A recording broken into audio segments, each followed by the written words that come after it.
అందరికీ praise the lord. ప్రభువైన యేసుక్రీస్తు నామంలో మీ అందరికీ వందనాలు తెలియపరుస్తూ ఉన్నాం. ప్రియమైన క్రైస్తవ బిడ్డలారా, మరి నేటి సమయంలో కొద్ది నిమిషములు పరిశుద్ధ వాక్య భాగాన్ని ధ్యానించుకుందాం.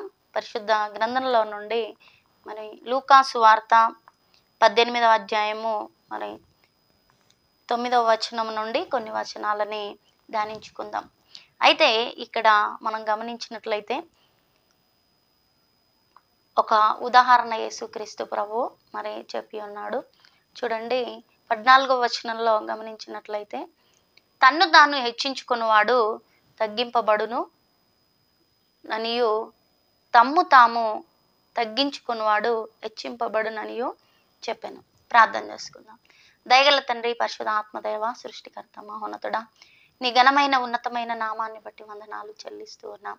ఇదిగో నా ప్రభా, గొప్ప దేవ, ఇదిగో నా తండ్రి, నీ పరిశుద్ధ పాదములను బట్టి వందనాలు చెల్లిస్తున్నాం. కొద్ది నిమిషములు ప్రభా నాయన నీ పరిశుద్ధ వాక్య భాగాన్ని ధ్యానిస్తుండగా నాయన మీరు నాకు సహాయకుడిగా ఉండి నా ప్రభా మీరు మాట్లాడమని, నాయన ఈ వాక్య పరిచర్యలో మీరు తోడుగా ఉండి నడిపించమని యేసుక్రీస్తు పరిశుద్ధ నామంలో ప్రార్థించడిగి వేడుకుంటూ ఉన్నాము తండ్రి, ఆమేన్. ప్రియమైన దేవుని బిడ్డలారా, ఇక్కడ గమనించినట్లయితే మరి తన్ను తాను హెచ్చించుకున్నవాడు తగ్గింపబడును, తన్ను తాను తగ్గించుకున్నవాడు హెచ్చింపబడును అని దేవుని వాక్యము తెలపరుస్తుంది. ప్రియమైన దేవుని బిడ్డలారా, ఇక్కడ గమనించినట్లయితే చాలా మంది ఏం చేస్తారంటే తామే నీతిమంతులమని ఎదుటి వ్యక్తిని తృణీకరిస్తూ ఉంటారు. కాబట్టి అలాంటి సందర్భంలో యేసుక్రీస్తు మరి ఒక ఉపమానాన్ని చెప్పినట్టు ఇక్కడ వాక్యంలో గమనిస్తూ ఉన్నాం. అయితే ప్రియమైన దేవుని బిడ్డలారా గమనించండి, ఇక్కడ ఒక ఉదాహరణ చెప్పారు. ఏంటంటే ఒక పరిచయుడిని చూపిస్తున్నాడు. అదే క్రమంలో ఒక సుంకరిని కూడా యేసుక్రీస్తు ప్రభు ఈ ఉదాహరణలో మరి ఆయన మరి వ్యక్తపరుస్తున్నాడు. కాబట్టి ప్రియమైన దేవుని బిడ్డలారా గమనించండి, మొట్టమొదటిగా మరి దేవాలయంలోనికి, ప్రార్థన మందిరంలోనికి ప్రార్థన చేయడానికి ఇద్దరు వ్యక్తులు దేవాలయంలోనికి వచ్చారు. అయితే ఆ సందర్భంలో ప్రియమైన దేవుని బిడ్డలారా మరి మొట్టమొదటిగా పరిసయ్యుడు ప్రార్థన చేస్తున్నాడు. పరిసయ్యుడు నిలబడి మరి ప్రార్థన చేస్తున్నాడు. చూడండి, పరిసయ్యుడు ప్రార్థనలో, సుంకరి ప్రార్థనలో ఉన్నటువంటి వ్యత్యాసం ఏంటి?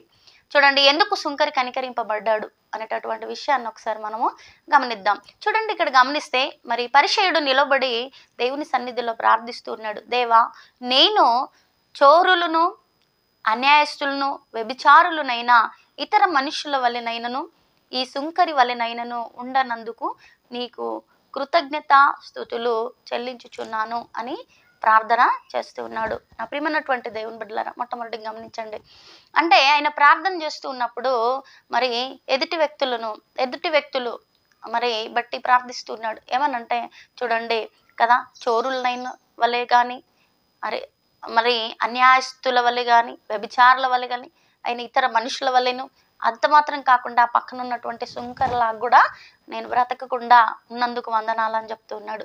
ప్రియమైనటువంటి దేవుని బిడ్డలారా, అదే క్రమంలో మరి ఆయన చేసినటువంటి కార్యాలు తెలియపరుస్తున్నాడు. వారమునకు 2 మారులు ఉపవాసము చేయుచు నా సంపాదన అంతటిలో 10వ వంతు చెల్లించుచున్నానని తనలో తాను ప్రార్థించు చూడను. నా ప్రియమైనటువంటి దేవుని బిడ్డలారా, ఎందుకంటే ఇక్కడ ఎందుకు దేవుడు ఈ ప్రార్థనను కంప్లీట్గా ఆయన మరి అంగీకరించినట్టుగా కూడా మనకు అర్థమవుతుంది. ఎందుకంటే ప్రియమైన దేవుని బిడ్డలారా గమనించండి, ఎదుటి వ్యక్తులను తృణీకరిస్తూ మాట్లాడుతున్నాడు, ఎదుటి వ్యక్తుల్ని తక్కువ చేస్తూ ప్రార్థన చేస్తూ ఉన్నాడు.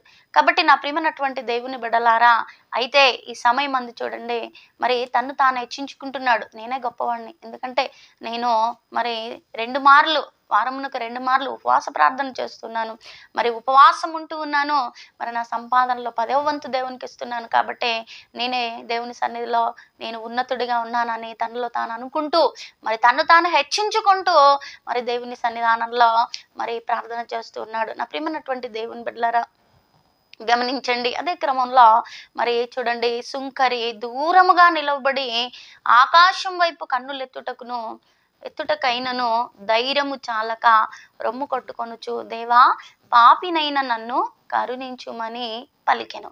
చూడండి, నా ప్రియమైనటువంటి దేవుని బిడ్డలారా, సుంకరి ప్రార్థన చేస్తూ ఉన్నాడు, దూరంగా నిలబడ్డాడు. దేవుని సన్నిధికి రావడానికి ధైర్యము చాలక నా ప్రియమైనటువంటి దేవుని బిడ్డలారా మరి రొమ్ము కొట్టుకొనుచు మరి వేదన పడుతూ మరి దేవుని సన్నిధిలో, అయ్యా నీ సన్నిధికి రావడానికి నాకు యోగ్యత లేదు ప్రభువా, అయినా కానీ నేను ఒక పాపిని, పాపినైనటువంటి నన్ను కరుణించుమని దేవుని వైపు, ఆకాశం వైపు చూస్తూ ఆయన పలికినట్లు మనము గమనిస్తూ ఉన్నాం. నా ప్రియమైనటువంటి దేవుని బిడ్డలారా, ఈ ఇద్దరు వ్యక్తులు చేసినటువంటి ప్రార్థనలో పరిశుడు తను తాను హెచ్చించుకుంటున్నాడు, ఇతరులని దూషిస్తూ ఉన్నాడు, ఇతరులను తృణీకరిస్తూ ఉన్నాడు. ప్రియమైనటువంటి దేవుని బిడ్డలారా, ఇతరులను తృణీకరించుట వలన, తను తాను హెచ్చించుకునుట వలన నా ప్రియమైనటువంటి దేవుని బిడ్డలారా, ఆయన అక్కడ తగ్గింపబడినట్టు చూస్తూ ఉన్నాం. ఆ ఇద్దరు వ్యక్తులు సుంకరి కంటే కూడా తను చేసినటువంటి ప్రార్థన విధానమును బట్టి పరిసయుడు తగ్గింపబడ్డాడు. అదే రీతిగా గమనిస్తే మరి సుంకరి తన్ను తాను తగ్గించుకుంటూ ఉన్నాడు. ఏమన్నాడంటే, దేవుని సన్నిధికి రాలేక, ధైర్యము చాలక దూరంగా నిలబడి దేవుని సన్నిధానంలో ప్రియమైనటువంటి దేవుని బిడ్డలారా, మరి ఆయన అంటూ ఉన్నాడు, దేవా పాపినైనా నన్ను కరుణించుము అని మరి ఆకాశం వైపు చూస్తూ, దేవుని వైపు చూస్తూ, దేవుని వైపు మనసు ఉంచుకుంటూ, ప్రభా నువ్వు ఉన్నతమైనటువంటి వాడవు, నువ్వు పరిశుద్ధుడవు, నేను పాపిని, నన్ను కరుణించని మరి సుంకరి ప్రార్థన చేసి ఉన్నాడు. కాబట్టి ఈ సుంకరి ప్రార్థనలో ఉన్నటువంటి ఈ తగ్గింపు స్వభావమే మరి సుంకరుడు హెచ్చింపబడడానికి మరి దేవుని కృప అనుగ్రహించబడింది. ఈ తగ్గింపు ప్రార్థననే మరి ఆయనను హెచ్చించినట్లు మనం గమనిస్తూ ఉన్నాం. కాబట్టి తను తాను సుంకరు తగ్గించుకున్నాడు, కాబట్టి దేవుని సన్నిధానంలో హెచ్చింపబడ్డాడు. కాబట్టి ఈ క్రమంలోనే మరి దేవుడు తెలియపరిచినటువంటి మాట ఏంటంటే, అతని కంటే ఇతడు నీతిమంతుడుగా తీర్చబడి తన ఇంటికి వెళ్ళనని మీతో చెప్పుచున్నాను అన్నాడు.